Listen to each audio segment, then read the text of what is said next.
महिलारोप्य नाम के नगर में वर्धमान नाम का एक वणिक पुत्र रहता था। उसने धर्मयुक्त रीति से व्यापार में पर्याप्त धन पैदा किया था, किंतु उतने से संतोष नहीं होता था और भी अधिक धन कमाने की इच्छा थी।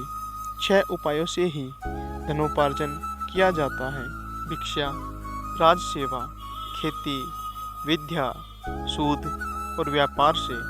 इनमें से व्यापार का साधन ही सर्वश्रेष्ठ है। व्यापार के भी अनेक प्रकार हैं। उनमें से सबसे अच्छा यही है कि परदेश से उत्तम वस्तुओं का संग्रह करके स्वदेश में उन्हें बेचा जाए। यही सोचकर वर्धमान ने अपने नगर से बाहर जाने का संकल्प किया। मथुरा जाने वाले मार्ग के लिए उसने अपना रथ तैयार करवाया।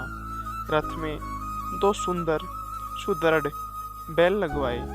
उनके नाम थे संजीवक और नंदक। वर्धमान का रथ जब यमुना के किनारे पहुंचा तो संजीवक नाम का बैल नदी तट की दलदल में फंस गया।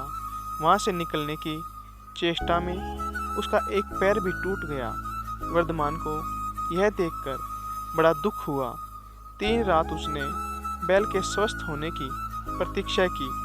बाद में उसके सारथी ने कहा कि इस वन में अनेक हिंसक जंतु रहते हैं, यहाँ उनसे बचाव का कोई उपाय नहीं है। संजीवक के अच्छा होने में बहुत दिन लग जाएंगे।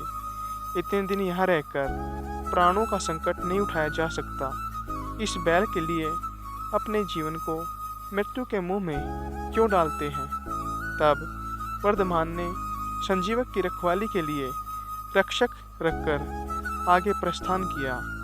रक्षकों ने भी जब देखा कि जंगल अनेक शेर, बाघ, चीतों से भरा पड़ा है, तो वे भी 2-1 दिन बाद ही वहां से प्राण बचाकर भागे और वर्धमान के सामने यह झूठ बोल दिया, स्वामी, संजीवक तो मर गया, हमने उसका दाह संस्कार कर दिया। वर्धमान यह सुनकर बड़ा दुखी हुआ, किंतु अब कोई उपाय न था। इधर संजीवक यमुना तट की शीतल वायु के सेवन से कुछ स्वस्थ हो गया था। किनारे की दूब का अग्रभाग पशुओं के लिए बहुत बलदायी होता है। उसे निरंतर खाने के बाद वह खूब मांसल और हष्टपुष्ट भी हो गया।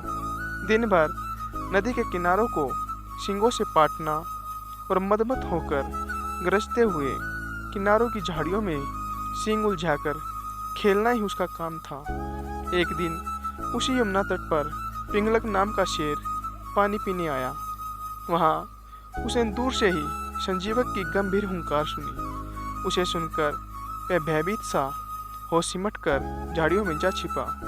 शेर के साथ 2 गीदड़ भी थे, करटक और दमनक। ये दोनों सदा शेर के पीछे पीछे रहते थे। उन्होंने जब अपने स्वामी को भयभीत देखा तो आश्चर्य में डूब गए। वन के स्वामी का इस तरह बहादुर होना सचमुच बड़े अचंभे की बात थी।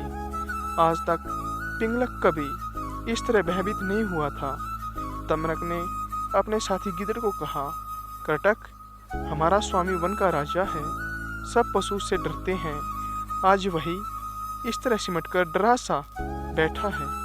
प्यासा होकर भी वह पानी पीने के लिए यमुना तट तक जाकर लौट आया। इस डर का कारण क्या है? करटक ने उत्तर दिया, दमनक, कारण कुछ भी हो, हमें क्या। दूसरों के काम में हस्तक्षेप करना ठीक नहीं। जो ऐसा करता है वह उसी बंदर की तरह तड़प तड़प कर मरता है जिसने दूसरे के काम में कौतूहलवश व्यर्थ ही हस्तक्षेप किया था।